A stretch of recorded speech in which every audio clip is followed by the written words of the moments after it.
Hey guys, welcome to my channel जिसका नाम है अनकही मोहब्बत। कैसे हैं आप सब? ये तो आप कमेंट्स में बता ही दीजिएगा। और हम आते हैं हमारी स्टोरी पे जिसका नाम है इनायत, यानी कि सिया और आरोही की कहानी रूह की जुबानी।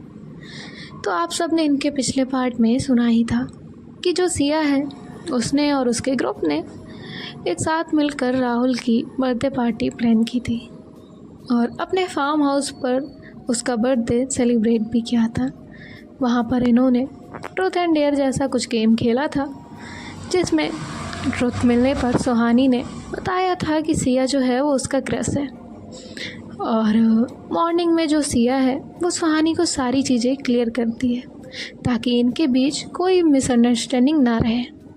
उसके बाद जो सुहानी है उसे उसके पापा का कॉल आता है और वो अपनी कार लेकर घर चली जाती है और सिया भी अपने घर चली गई होती है। अब आगे सुनते हैं। जो सुहानी है वो घर पहुंचती है।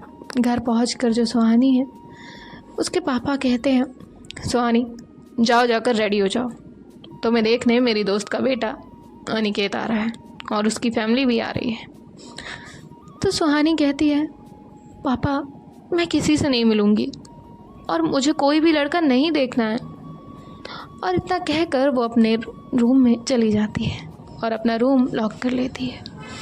जो सुहानी के पापा हैं वो भी उसके पास जाते हैं और उसके डोर पर जाकर कहते हैं, सुहानी डोर खोलो या फिर मेरा जवाब दो, मुझे तुम आधे घंटे के अंदर रेडी चाहिए। मैंने तुम्हारी छोटे से लेकर आज तक हर बात मानी है, तुम्हारी हर जिद पूरी की है, जो तुम्हें चाहिए वो सब ला कर दिया है और आज तुम मेरे कहने पर मिल भी नहीं सकती। क्या तुम इतनी बड़ी हो गई जो सारे फैसले खुद सुनाने लगी हो? तो जो सुहानी है वो कहती है, पापा मैं आपकी सारी बातें मान लूँगी पर ये नहीं। तो उसके पापा कहते हैं, सुहानी बेटा अनिकेत एक बहुत अच्छा लड़का है, वो पूरे 4 साल बाद इंडिया वापस आ रहा है, वो भी सिर्फ एक वीक के लिए।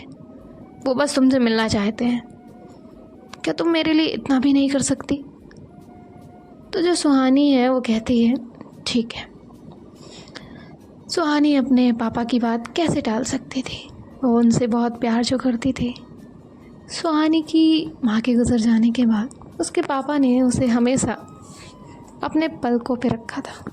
उसकी हर एक ख्वाहिश हमेशा पूरी की थी, एक छोटे टॉय से लेके एक बड़ी कार तक, जो भी उसकी ख्वाहिश थी, छोटी से लेकर बड़ी सारी ख्वाहिशें पूरी की थी। और आज जब उन्होंने उससे कुछ मांगा था तो वो मना भी नहीं कर पाई। हालांकि वो सिया से प्यार करती होती है, उसके दिल में सिया होती है और वो सिया को अपना दिल दे चुकी होती है, चाहे सिया उससे प्यार करे या ना करे। और अब उसके पापा ने उसे एक सिचुएशन में फंसा दिया होता है जहाँ उसे 2 में से कोई एक चूज़ करना पड़े। सुहानी अपनी पापा की बात मानकर मिलने के लिए राजी हो जाती है और थोड़ी देर बाद जो सुहानी है वो रेडी होकर बाहर आ जाती है। तब तक अनिकेत और उसकी फैमिली भी वहाँ आ जाती है। सुहानी उनके पास जाकर बैठती है और अब वो लोग सुहानी से कुछ सवाल जवाब कर रहे होते हैं, सुहानी जिनका जवाब बहुत अच्छे से दे रही होती है। अब वो लोग ऐसे ही थोड़ी देर बात करते हैं और जो अनिकेत की फैमिली है वो सुहानी से कहती है, जाओ बेटा आप लोग बाहर की बात कर लो। तो अनिकेत सुहानी के साथ बाहर आ जाता है। यहाँ दूसरी तरफ जो सिया है वो घर आकर शावर लेती है, फ्रेश होती है और बाहर आकर अपना फ़ोन देखती है। आरोही का मैसेज उसमें होता है। सिया उसका रिप्लाई करती है और उसे कॉल करती है। आरोही सिया से कहती है, हेलो कैसी हो? सिया कहती है, हाँ मैं ठीक हूँ, आपसे एक ज़रूरी बात करनी है। तो जो आरोही है वो कहती है, क्या हुआ सिया, सब ठीक है ना? तो सिया एक गहरी सांस लेती है, कहती है, हाँ सब ठीक है, बस मुझे आपसे एक ज़रूरी बात शेयर करनी थी। एक इंसिडेंट हुआ है जो मुझे लगता है कि आपको बताना ज़रूरी है। और आरोही जो है वो कहती है, क्या बात है, आप कुछ ज़्यादा ही सीरियस लग रही है। सिया कहती है, आरोही, मुझे सुहानी के बारे में बात करनी है। और जो सिया है वो बीते दिनों में जो कुछ भी हुआ होता है वो सब बताती है, और कल जो डेयर में हुआ होता है वो भी बताती है। आरोही कहती है, आपने क्या किया? सिया कहती है, मैंने उसे मना कर दिया और उसकी सारी मिसअंडरस्टैंडिंग भी क्लियर कर दी, और मैंने उसे ये भी बताया कि मेरी लाइफ में एक बहुत स्पेशल लड़की है और मेरे दिल में सिर्फ वो है, उसके अलावा कोई नहीं, और मैं आपसे बहुत प्यार करती हूँ, और जो हमारे बीच जो रिश्ता है वो मेरे लिए सबसे ऊपर है। आरोही कहती है, मतलब आपने उसे सीधा मना कर दिया? सिया कहती है, हाँ, मैंने मना कर दिया। मैंने कहा कि हम लॉन्ग डिस्टेंस रिलेशनशिप में हैं और तुम मेरे लिए सबसे ज़्यादा स्पेशल हो। तो जो आरोही है वो थोड़ा इमोशनल हो जाती है और कहती है, Siya, thank you so much, I am glad कि आप मेरी पार्टनर हो। लॉन्ग डिस्टेंस, जब तक दिलों में डिस्टेंस ना आए ना तब तक बहुत अच्छा चलता है, और ऐसा करके ना तुमने इस रिश्ते की अहमियत बढ़ाई है। Thank you. आज मेरा ट्रस्ट ना तुम पे बहुत बढ़ गया है और ज़्यादा स्ट्रांग हो गया है। सिया कहती है, आरोही, मैं चाहती थी कि तुम्हें ये सब किसी और से पता ना चले। मैं चाहती थी कि आपके और मेरे बीच हमेशा ट्रांसपेरेंसी हो। मैं आपको कभी धोखा नहीं देना चाहती। तो आरोही कहती है, यही यही बात तुम्हें सबसे अलग बनाती है सिया। तुम मुझे सब कुछ बता देना बिना किसी झिझक के, मैं तुमसे कोई सवाल नहीं करूँगी।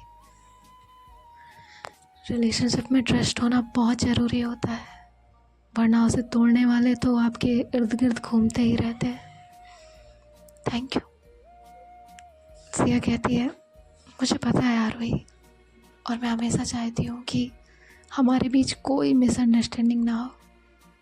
मैं तुम्हें दिल से प्यार करती हूँ और मैं कभी नहीं चाहती कि मेरे किसी भी एक्शन से तुम्हें हर्ट हो। नेवर। आरोही कहती है, तुम जानती हो सिया, तुम इसीलिए मुझे सबसे ज़्यादा पसंद हो, क्योंकि तुम सबसे अलग हो।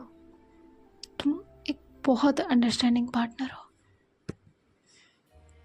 तो जो सिया है वो कहते हैं, मैं आपसे बहुत प्यार करती हूँ, आपकी खुशी मेरी सबसे बड़ी प्रायोरिटी है। मैं बस यही चाहती हूँ कि आपको कभी भी ऐसा ना लगे कि मैं आपसे कुछ छुपा रही हूँ। तो जो आरोही है वो कहती है, थैंक यू, इसलिए नहीं कि तुमने मुझे सुहानी के बारे में सब बता दिया, बल्कि इसीलिए क्योंकि तुम बहुत ऑनेस्ट हो। तुमने सब कुछ मेरे सामने रखा बिना ये सोचे समझे कि मैं क्या कहूँगी, और ये सब सुन के मुझे बहुत अच्छा लगा कि हमारा रिश्ता इतना गहरा है कि तुम मुझसे सब कुछ कह सकती हो।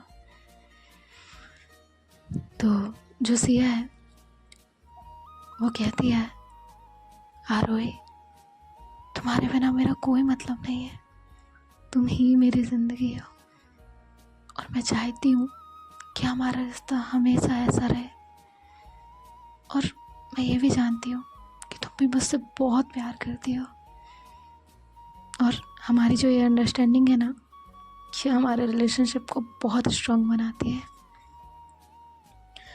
और ये लोग जो है ऐसे ही बात करते हैं, और यहाँ दूसरी तरफ जो है सुहानी और अनिकेत बाहर बात करने गए होते हैं। जो अनिकेत है वो सुहानी से पूछता है, हेलो सुहानी, कैसी हैं आप? सुहानी कहती है, मैं ठीक हूँ, आप कैसे हैं? तो जो अनिकेत है वो कहता है, मैं भी ठीक हूँ, मुझे आपसे मिलने का इंतज़ार था और आपको देखकर काफ़ी अच्छा लगा। बहुत सुना है आपसे मेरी फैमिली के बारे में।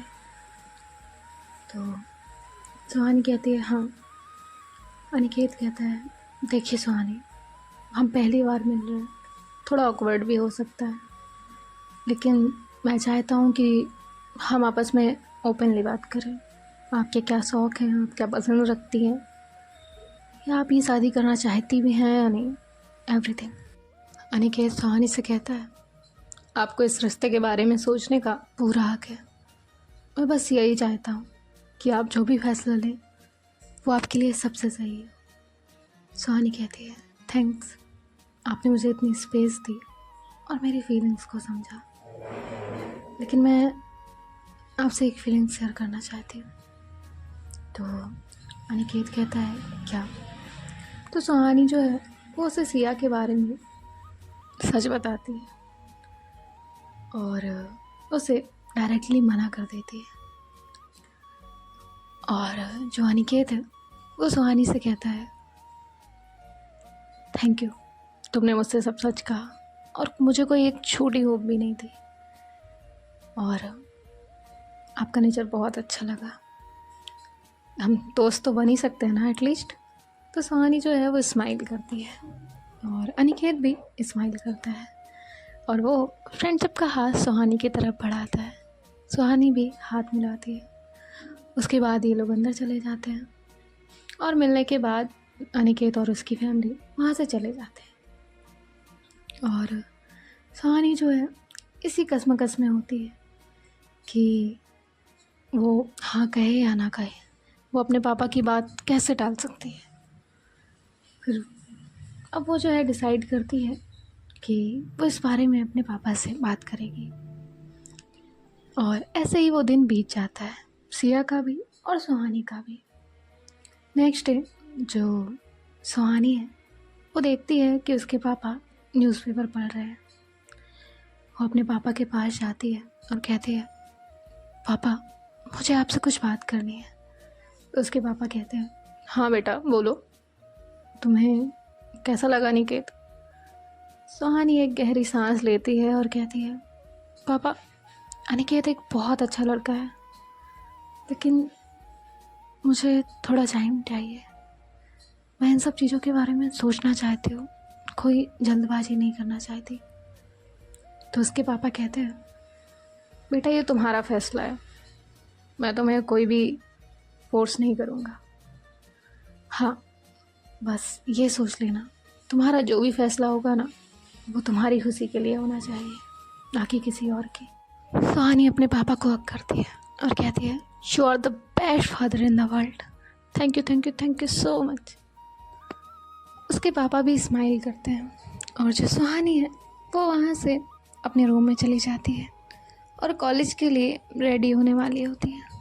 कॉलेज के लिए रेडी होती है, सिया भी उठती है और ये लोग भी कॉलेज के लिए निकल जाते हैं। सिया प्रिया को पिक करके कॉलेज पहुंच जाती है और ये लोग जो है ऑडिटोरियम में होते हैं। सुहानी भी ऑडिटोरियम में पहुंचती है और वो सोचती है कि वो जितना हो सके उतना ट्राई करेगी कि वो सिया से दूर रहे, ताकि उसे अपनी फीलिंग्स पर कंट्रोल रहे, क्योंकि सिया उसकी नहीं है। और ये सोचकर ऑडिटोरियम में वो एंटर करती है। सभी लोग सिया के ग्रुप वाले सुहानी को देखते हैं और उसे वहाँ पर बुलाते हैं और जो सुहानी है वो भी उनके पास जाती है और फिर उसके बाद जो है ये अपने अपने काम में लग जाते हैं। सुहानी अपने जूनियर्स के साथ डांस की रिहर्सल्स में लग जाती है, क्योंकि नेक्स्ट डे ही कॉलेज फेस्ट होने वाला होता है और बाकी सब अपनी तैयारियां कर रहे होते हैं। और ये दिन भी जो है इनका ऐसे ही बीत रहा होता है। सुहानी अपनी रिहर्सल्स ख़त्म करने के बाद एक जगह चुपचाप बैठी हुई होती है। सिया वहाँ से गुजर रही होती है, तभी उसका ध्यान सुहानी पर जाता है। सिया सुहानी को परेशान देखती है तो उसके पास जाती है। सुहानी का बिल्कुल ध्यान नहीं था कि वहाँ पे सिया आई है। सिया वहाँ कुछ देर खड़ी रहती है, लेकिन सुहानी फिर भी अपने ख्यालों में गुम होती है। सिया कहती है, मैडम क्या सोच रही हैं आप? सुहानी जो है वो देखती है कि सिया खड़ी हुई है। सुहानी कहती है, आप यहाँ? सिया कहती है, मेरा छोड़िए, अपना बताइए, आप किन ख्यालों में गुम हैं कि हम पर भी ध्यान नहीं दिया? तो जो सुहानी है वो स्माइल करती है और कहती है, कुछ भी नहीं, चलिए चलते हैं। तो सिया जो है वो कहती है सुहानी, तो सुहानी रुक जाती है और सिया से कहती है पता नहीं क्या जवाब दूँ, क्योंकि मेरे पास मेरे सवालों का खुद भी कोई जवाब नहीं है। कल मुझे पापा ने इसलिए बुलाया था क्योंकि वो अपने दोस्त की बेटी की शादी मुझसे कराना चाहते, और मैं बस इसी कस्म में हूँ कि मैं उनका क्या जवाब दूँ। मैं मेरे पापा से बहुत प्यार करती हूँ, जो उनकी कोई बात नहीं टाल सकती, लेकिन एक तरफ मेरा दिल है जो पता नहीं मेरा साथ ही नहीं दे रहा। सिया कहती है देखिए सुहानी, आपकी लाइफ है, डिसीजन भी आपका ही है। मैं बस आपसे एक बात कहूँगी, आज आप अपनों की खुशी के लिए शायद ये फैसला ले लें, लेकिन सारी लाइफ आपको जीना है, तो अपने दिल की सुनिए और ऐसा कुछ मत करिए जिससे आपको हमेशा सफ़र करना पड़े और उस फैसले पर आपको अफसोस हो। फैमिली समझाने से समझ जाती है, हाँ थोड़ा लेट समझती है, थोड़ा कोशिश ज़्यादा करनी पड़ती है, पर मान जाती है। तो सुहानी जो है वो सिया को हक करती है और कहती है थैंक यू। सिया जो है वो सुहानी को बैठक नहीं करती, कहती इट्स ओके, और फिर जो है सुहानी वहाँ से थैंक यू बोल के चली जाती है। सिया जो है वो थोड़ा सा कुछ सोचती है और उसके बाद अपने ख्यालों से बाहर आती है और वो भी अपने दोस्तों के पास चली जाती है।